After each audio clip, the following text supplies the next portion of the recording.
All right, we're live. Hello, everyone, and welcome to today's uh, edition issue. I don't know. What do you call that? Program. Coffee, Kegs, and Kriegsspiel. I'm Marshall. I'm here, and today I have two guests. I have Achilles and Jan, who were the two commanders who played the final battle against each other, the final battle of the 1805 Red versus Blue campaign. And of course, you're looking at the screen and you're like, well, I've got a question. If you're playing Red versus Blue 1805 and you're doing this kind of Napoleonic informed or inspired campaign, what are you doing with the map of Brandy Station? Well, we got to work with what we've got, and the terrain features of the Red versus Blue campaign, the battlefield, which was up against a river. Brandy Station is the closest analog to that battle. So they modified the map a little bit. They put the Red Army and the Blue Army on it, and although the names are American names, I guess we could pretend they're Vermilion names, which would make them more or less French, because Vermilion is the French analog. And we had this big battle. Enough about that. If you're interested in the Red versus Blue campaign, I would encourage you to join the International Kriegsspiel Society, join our Discord, and you can even get involved. It's got a heavy roleplay element, and we have the two chief protagonists here from that battle and from that campaign. So, in the red corner, we have Jan Heinemann, who was commanding the Army of the Republic. And Jan was the first consul of the Vermilion Republic after he deposed the emperor, the benevolent emperor, I must say, played by yours truly. But Jan deposed him and attempted to establish a liberal state that was roughly analogous to, I would say, the revolutionary government of France around 1792, 1793, that time period. Probably even a little more revolutionary, but to Jan's credit, with fewer guillotines. Meanwhile, not Jan, Achilles represented the conservative backlash to all of that, and Achilles commanded the army that clashed with Jan's. So here's what we're going to do, guys. I'm going to shut up. I'm actually going to take myself off the screen so that you guys can draw on the screen. I'll give you both promotes here. And I would like to hear, beginning with Jan, what the situation was. What was your briefing? Oh my goodness, the dogs are right here. The Emperor's dogs. What was your briefing? What were the problems that you felt you faced?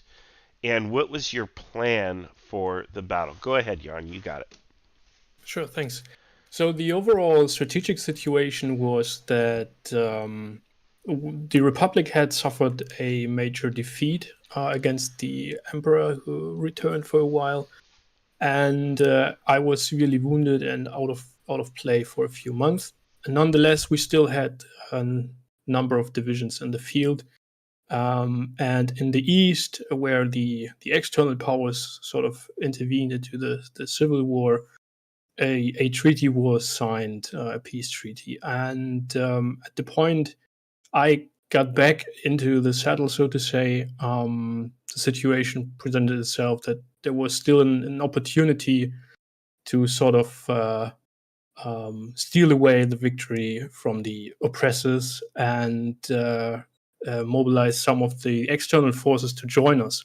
Thus, we decided to get our few forces together. We left some divisions behind and tried to sneakily march on the capital without getting caught. Turned out that the major river that runs through Vermilion, which is here the Rappahannock on this map, was running strong, and we couldn't cross. We had two divisions on the other side, and we attempted to cross at Norman's Fort here, build a pontoon there with the pioneers, but couldn't safely get across. I personally got across 2 times, but it was obvious that the pontoon wouldn't hold to bring across 4 divisions. So then we, being pressed by Achilles' forces, outnumbering us 2 to 1, um, based on our intel, we thought about where to defend this. So the option would have been to sort of set up around here, around the pontoon, try to keep that going, the pontoon, and then try to evade maybe. But as we found that to be too risky, and then maybe to be cut off even more, we decided to deploy here in the north along the Hazel River, as we found these hills and this muddy run, the Hazel River as such, and the woods to the west as a good defensible terrain. I did, in fact, think about deploying at the Hansborough Mountain, sort of in a Waterloo reverse slope sort of situation, but as the enemy was outnumbering us 2 to 1, I didn't find that feasible because we could have been flanked easily. Well, then we, having called the pioneers over as well, we started to build defensive field works as best as we could, especially here along the Brown Hill with some obstacles on the slopes, and here over here at the deep fort. And plan to, that never really materialized, plan to build a secondary line here at the Wager farm. Turned out that for the most part of the battle, it looked really well for us, especially as the cavalry, which sort of was positioned here as a reserve force, made good progress and pushed the enemy all the way back here. But eventually, when we saw that the situation at the Brown farm, where the enemy was pushing in battalion after battalion after battalion, getting shattered by canister, by artillery, and then the moderate infantry we had there, we decided to launch an assault down the hill, which failed tremendously. And at the same time, we were heavily pushed by guard infantry across here, where we only had it's called a division, but it's merely worth a weak brigade of dismounted cavalry, hussars, and dragoons with horse gun support. But yeah, they couldn't hold off 2 divisions, I believe. All right, yeah, that's exactly what I remember. And again, I want to let people know, and not again, I haven't told you this yet, but the live stream of this battle is recorded and it is available on the IKS YouTube. And there's a number of things that I kind of noticed and said during the stream that I think people would find interesting. One of them was, and I actually said this repeatedly, was I thought this position was going to hold. When you came down this way, I thought that was it. I thought at a Mhm. minimum that would give you an escape route out Yeah. to the west to escape any kind of threat of defeat. But you did not take that route, and it ended up being closed to you. And I thought that you were going to hold. Uh, I did see when you had your defenses here, I was like, Achilles, I don't know how he's going to get through that. But then when I looked closely at the pieces, I realized these were dismounted cavalry, and there was Yeah. no way they were going to hold. And then you pulled the guard away. You had the guard there as reinforcement. We'll talk Yeah. about that after I talk to Achilles. But Mhm. to me, I think that's almost decisive. I think that that was kind of the critical error, but you had no way of knowing.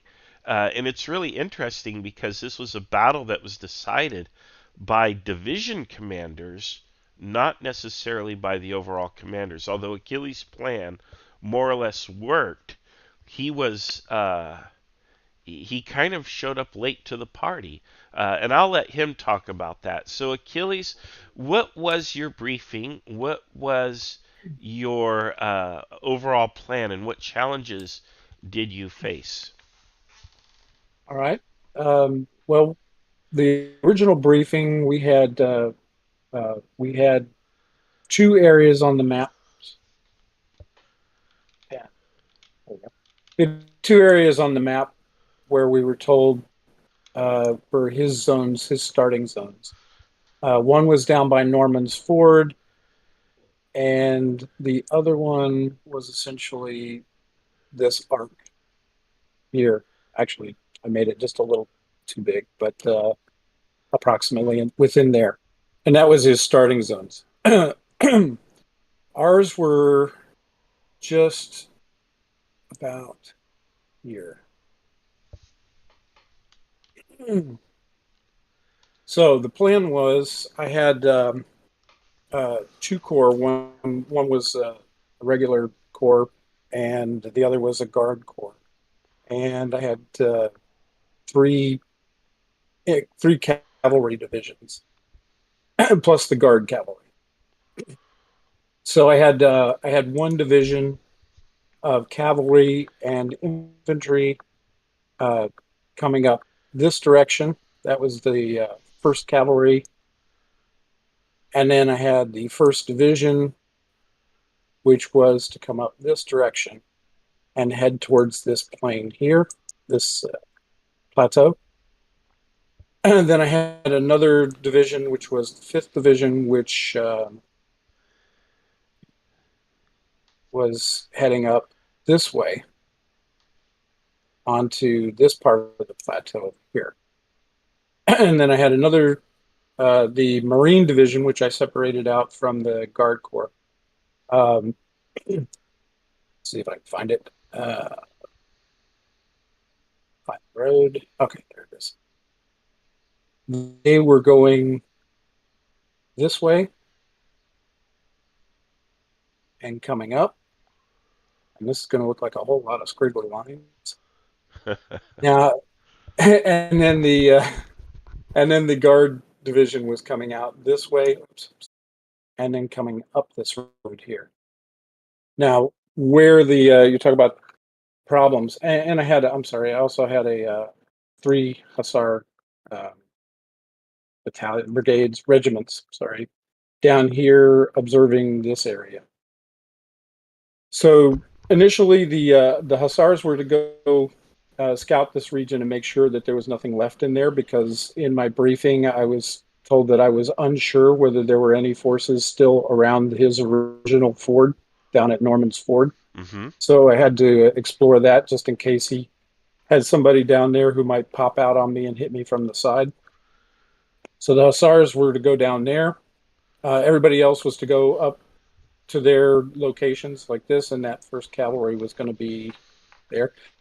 Then I was told that my cavalry uh, were in fact already forward, and that I needed to put all of them, or I could put all of them, but I had to put at least one of them outside my original zone. So I went ahead and uh, not inside his, but outside mine. So I stationed First Cavalry up there, uh, Second Cavalry up there, Guard Cavalry over here, and then you had the Hussars over there, and the Third Cavalry up there. So as far as problems were concerned, chief ones were coming out of the starting gate. I had intended that the Guards artillery would be with the Marines coming out of here. Uh, Unfortunately, somehow they ended up at the end of my column, Mm. and I was completely unaware that they were actually at the end of my column, because every time I would get a screenshot, I couldn't see the back of my column. So I didn't even know that my guns were all behind me, when in fact I thought they were ahead of me.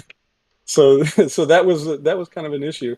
The Marines were also supposed to take, when we got up here, the Marines were actually supposed to go to the left at that intersection, come up this way so that they could go along this plateau to the east this way, because I figured that the guns going up there would have an easier time going up that road and then across that open ground on the plateau than they would trying to get up onto that plateau by going through the woods. And that would have sped things up. So I expected the guns to be up there. And as you discovered when you asked me a few times, I kept thinking that my guns were with the Marines. Hmm. It wasn't until we reached about this region right here when I found out that my guns were not with the Marines. Yeah, I couldn't tell you anything. I just thought that was a questionable decision. I It thought, would have been. I'm like, Achilles should know better. Yes, You we know, actually talked about this the day before, exactly. and I can tell you, if you ever see me playing a game and I've got my guns at the rear at the column, you know something is wrong Yeah. because that would never be where I would put them. But the overall plan was for first and second division over in the center around Kuhn Uh-huh. and the Brown region to set up their artillery here, bombard the hill at Brown from these two locations, and to demonstrate. They were supposed to draw Jan's forces to this area and keep him interested and occupied over here. Yeah. And the First Cavalry was supposed to explore this region here, and essentially this was all demonstration. This was all to keep him interested over there. And I chose this route for the guard and the Marines because you've got that plateau and you've got the woods there as a screen, so he wouldn't see the guard coming up. Yeah. And when they got into position, I knew it would take them longer. Time and distance were an issue. I did not do a very good job of preparing for that, and that was my fault. Um, But once they got into position, they were going to both assault this point right here. Because for Hmm. me, this was the critical point. This was actually uh, the weakest part of the line. I anticipated it to be the weakest part of the line. I did not know initially that you could not cross the Muddy Run except at the fords. I found that out just before game start, but I was already planning to go to this point. So, and there was a ford there, so I was okay with that. It would have been nice to have been able to assault here as well in Yeah, but you conjunction, couldn't. Yeah, but I couldn't. in fact, Mhm. one of your commanders attempted to do that, uh, Indeed. quite humorously, and lost his horse and ended up Yes. being captured as a result. Oh, Uh, Sam Miller. Sam Miller is to. I've never played with him, and I've never really spoken to him, so I don't know him. But I've watched him play in your games a few times. To me, he's a Hussar commander in mentality. He's very much like Blucher in a lot of ways, but he's a double-edged sword.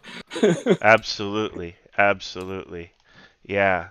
So I'm just putting some dots so that people can kind Yeah, of see the illustration of where things were more or less laid out. yeah.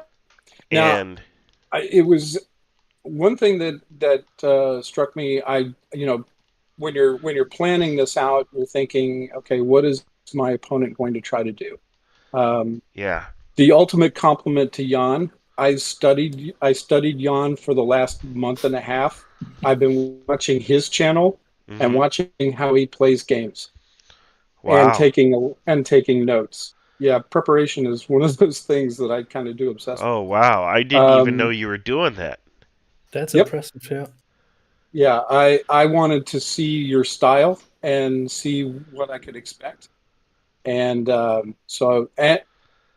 it was interesting. I knew just a glance at the map tells you if you're going to play defensive where you're going to set up because the ground tells you Hmm. uh, Hmm. that is an excellent defensive position. You chose a beautiful defensive position. I mean, there's not too many better ones on that map, Hmm. and it was going to be really hard, and I was going to need overwhelming force on a on the critical point if I was going to have any chance to break through. And that's why I chose this location.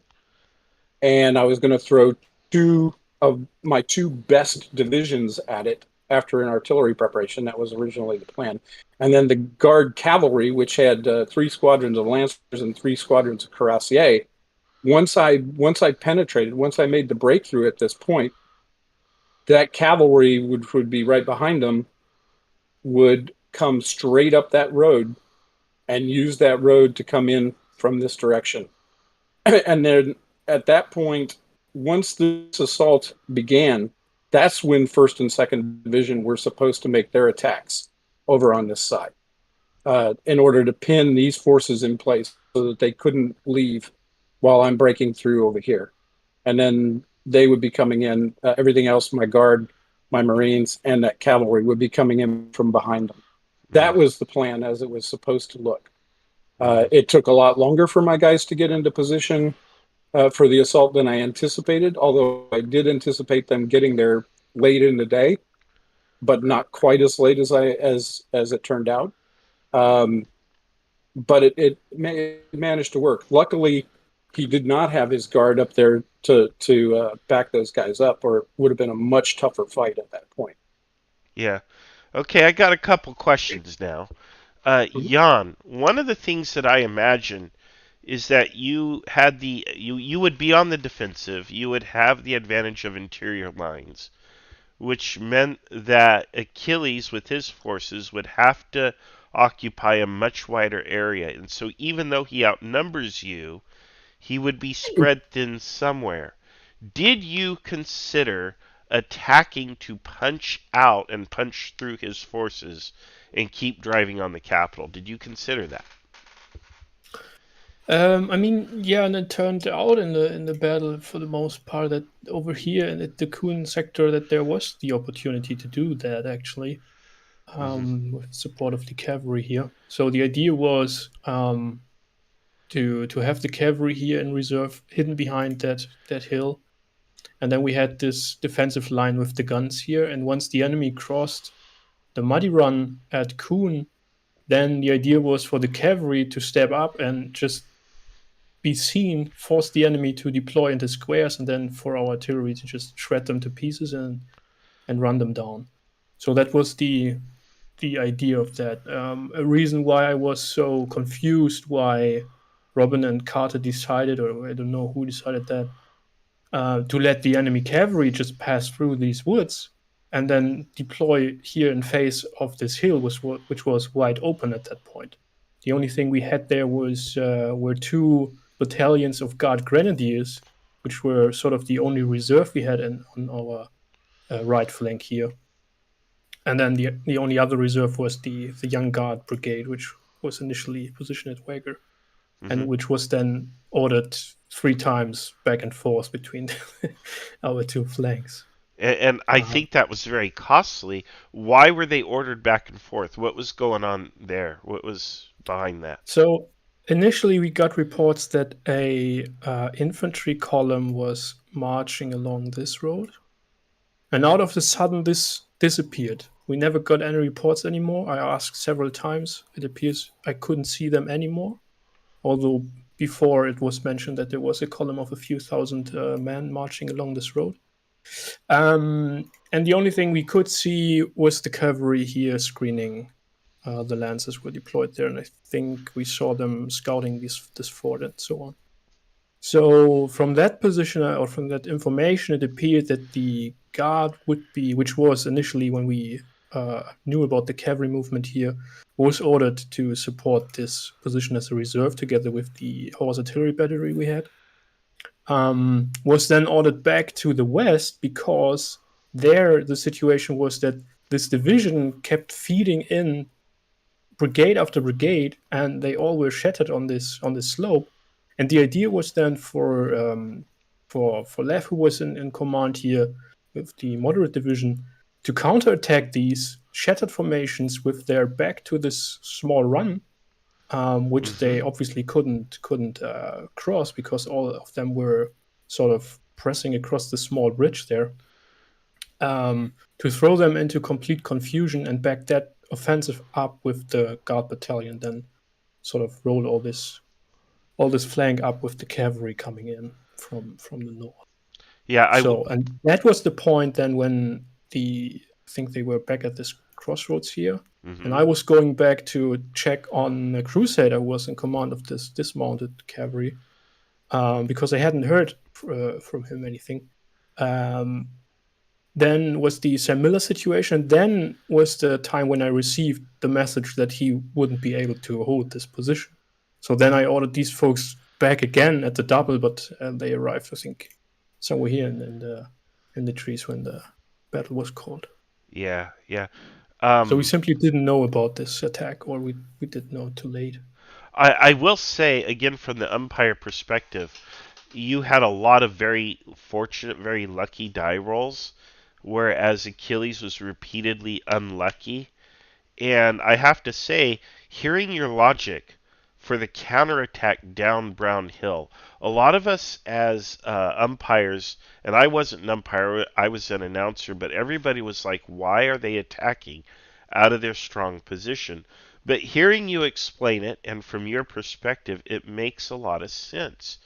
You know, this is like Lee ordering Pickett's charge. From Lee's perspective, it made a lot of sense. And from your perspective, it made a lot of sense. I don't think we can blame you for making that Yeah, decision because you saw an opportunity to finish off, to destroy at least a division yeah, and to blow the gate off this particular wall that had closed you in. And once you had accomplished that, your path to the capital was reopened, regardless of what Achilles does on the right. And I even said that hmm, in the live stream. I'm like, I don't see how Achilles wins, even if he goes through on the right. I was like, Jan could abandon the right flank and just let Achilles go wherever he wants, and Jan still wins. And then I was shocked at the final turn where everything just, yeah, went the other way. yeah. Achilles, you kind of showed up like, I don't know, how many decisions did you make during the battle? Because you were playing Marching Simulator most of the time. My primary decisions were really what an overall force commander should be doing, which was um, checking on the subordinate commands, getting sit reps, that kind of thing, spotting reports, but also feeding in reinforcements. Hmm. For example, the Hussars, when they returned to me, I dispatched them over to Jen because I knew he was in a fight. Um, it had not been intended that he be in a fight at that point, but he had been more aggressive and actually gotten into it. And you know, I can't fault him for it. In fact, I think I told you when you were talking to me during the feed that you know I actually kind of appreciated that he did it because by doing it, he was really drawing a lot of attention to himself. I didn't know what was exactly happening to his forces, but I knew he was going to need more. So anything I could detach to him that I felt like I could afford to detach to him, I did. The other thing was trying to work out the traffic jam. As I said, those Marines were not supposed to be in front of me on this road. They were supposed to have taken a different route. When I discovered that they were actually still in front of me and were essentially slowing the column down, I I You sent turned them them off to the off. left Yeah. to get up to the plateau. And then it was making the critical decision at that final moment, um, which was, do I attack without my artillery or do I wait for my guns to get up? And I I decided, I had already decided that if my guns weren't going to get up there uh, before my infantry was in position, that I was just going to attack the hill anyway. Hmm. Uh, Hmm. I'd already made that. I'd already reached that decision. It was going to be won or lost at that point. At that point on the map, one way or the other, I had to take that hill. And once I did, then the cavalry could spread out and do their damage. But I had to take that. I had to take that hill. So, so I'd already made that decision. If I'm quite sure that if I had sat there and said, okay, yeah, I don't want to try to assault that thing and take the losses until Hmm. my artillery gets up, I would have lost. Absolutely. Yeah, you wouldn't have got up in time. Mm-hmm. Yeah, yeah. So the end of the battle takes place basically right here in these woods, where Jan ends up going with the guard. And much to his surprise, I think Jan, you were probably surprised, weren't you? Like you had no indication that it was going to go south so quickly.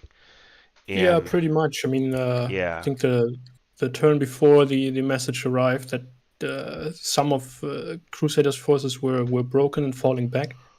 Yeah, and then when I arrived, I think the enemy had already pushed up to here. yeah, Yeah. yeah.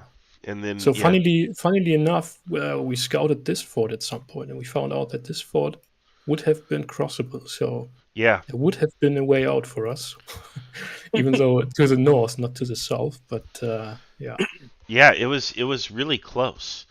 This and in fact, this had all the makings of a great battle. This really did. There was a lot of ebb and flow.